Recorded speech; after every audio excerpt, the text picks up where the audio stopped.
5 years తర్వాత ఎలా ఉంటుంది అనుకుంటే ఇప్పుడు ఈరోజు అంటే ఈ 2025 జనవరి నుంచి మొదలుపెట్టింది, నెక్స్ట్ 4 years తర్వాత ఎలా ఉంటుంది? డెఫినెట్లీ అప్రిసియేషన్ అయితే ఉంటుందండి. ఎందుకంటే నేను ఆల్రెడీ విజయవాడ, గుంటూరు ప్లేసెస్ లో నేను వర్క్ చేస్తున్నాను. I have seen the market. అప్పుడు చూశాను, ఇప్పుడు కూడా చూశాను, డౌన్ లో ఉన్నప్పుడు కూడా చూశాను. అక్కడ మరి భూమిని అమ్ముకోలేక ఆత్మహత్య చేసుకున్న వాళ్ళైతే ఎవరు లేరు.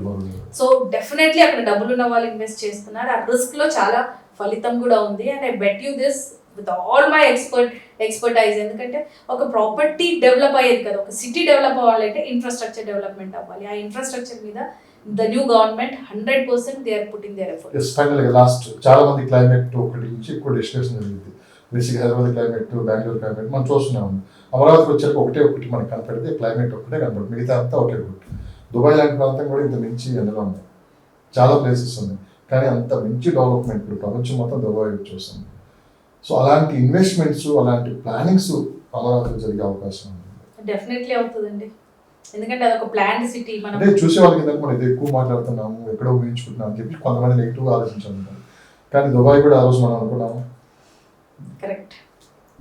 ప్రతి దాంట్లో గుడ్ బ్యాడ్ ఉంటుందండి. మనం ఏ రకంగా తీసుకుంటే ఆ రకంగా ఉంటుంది. ఇప్పుడు చాలా మంది మంచిగా కమెంట్ చేస్తారు, చాలా మంది నెగిటివ్ గా కూడా కమెంట్ చేస్తారు. కానీ ఆ నెగిటివ్ కమెంట్స్ లో అది దోస్ కైండ్ ఆఫ్ పీపుల్, వాళ్ళకి తెలియని వాళ్ళు నెగిటివ్ కమెంట్ చేస్తారు. ఎందుకంటే ఈ న్యూస్ లో స్క్రోలింగ్ లో జరిగేదంతా చూసి they think that it is wrong.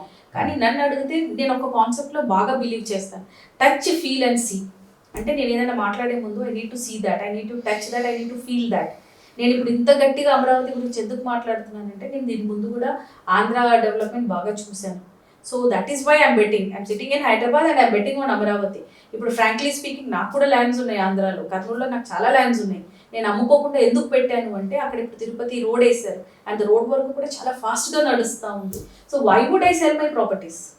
మిమ్మల్ని ఎక్కువ ఎందుకు బిలీవ్ చేస్తుంటే మీరు ఎవరు ప్రమోట్ చేయరు అలా అని చెప్పి ఏ ప్రాజెక్ట్ నుంచి కూడా మీ ఇంటర్వ్యూలో మాట్లాడరు.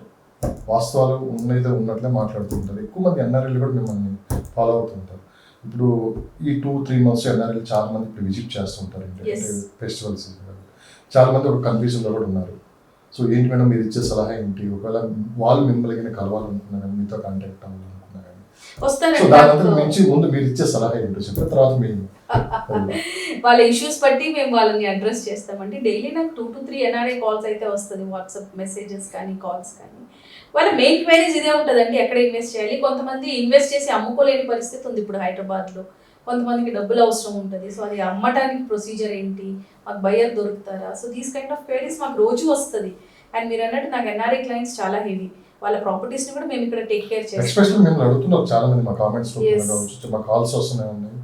సో ఇప్పుడు ఈ 3 months అంటే మీరు అందుబాటులో ఉండే అవకాశం ఉంది? 100% హైదరాబాద్లో అందుబాటులో ఉన్నానండి. I'm very much in Hyderabad. Might be మధ్యలో కొన్ని రోజులు ఊటీ వెళ్తానేమో, but not long days.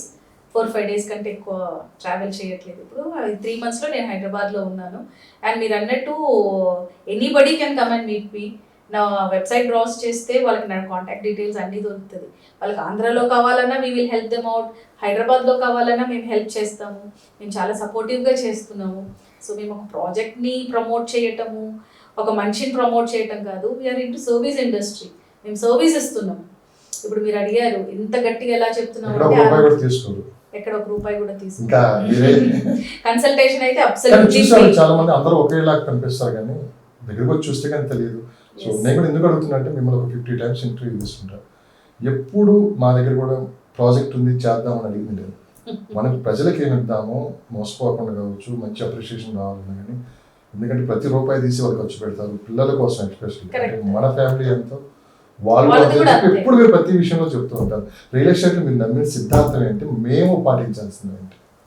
It's trust అండి. ఒకసారి ఆ ట్రస్ట్ అనేది మీరు బ్రిడ్జ్, ట్రస్ట్ అనేది ఒక బ్రిడ్జ్ లాంటిది.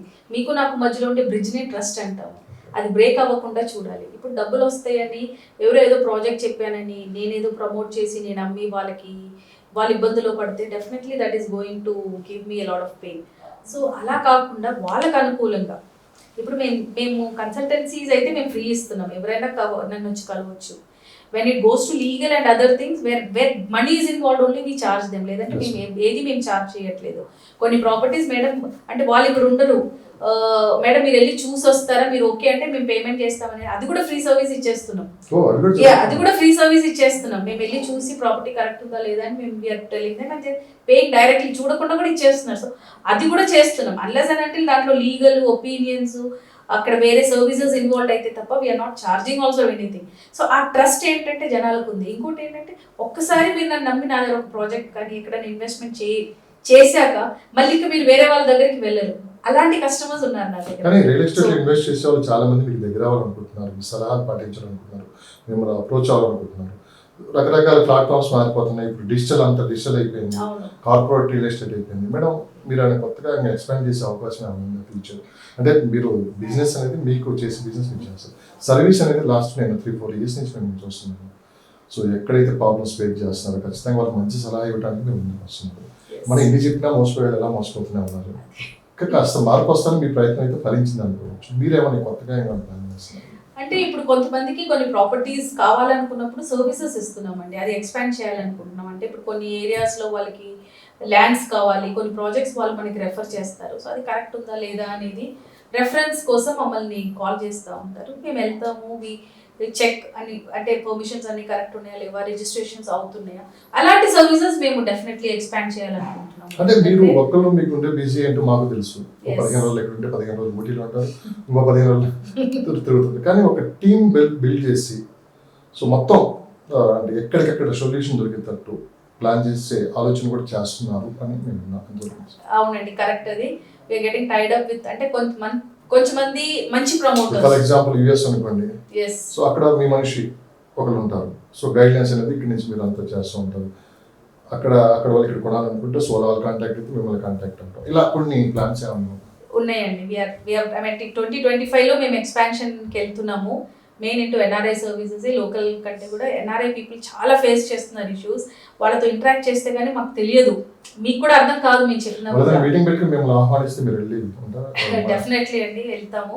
అడిగారు, ఒకరిద్దరు అడిగారు కాబట్టి అడుగుతున్నాను. డెఫినెట్లీ వెళ్తామండి. We will address all there issues. వాళ్ళకి ఏమి ఇష్యూస్ ఉన్నా మేము అడ్రస్ చేస్తాము. బికాస్ బేసిక్లీ డబ్బుల కంటే ఎక్కువ ఇంకొకటి కూడా ఉంది, విలువలు, వాల్యూస్, ట్రస్ట్ నేను అన్నింది. So definitely we're there to support them. Thank you madam, thank you so much. ఒకసారి మీ అడ్రస్ కూడా మాకు చెప్తే.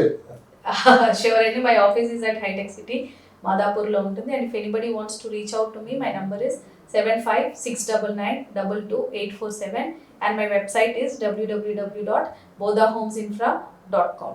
బోధాలో ఏమైనా ఉందా ఏంటి? బోధా అని పెట్టడానికి కూడా ఒక రీజన్ ఏమైనా ఉంది? Bodha is name of the tree అండి. అంటే ఆ చెట్టు కిందనే కూడా నాకు ఒక బుద్ధుడిది. ఎస్, అదేంటంటే ఆ బోధా వృక్షం కిందనే కూర్చొని మెడిటేషన్ చేసి బుద్ధుడికి జ్ఞానోదయం కలిగిందనమాట. So I somehow feel that మనసు ప్రశాంతంగా ఉంటే ప్రతిదీ మంచిది జరుగుతుంది అనేసి. So I somehow picked up that word. ఆలోచన మంచిది. ఎస్,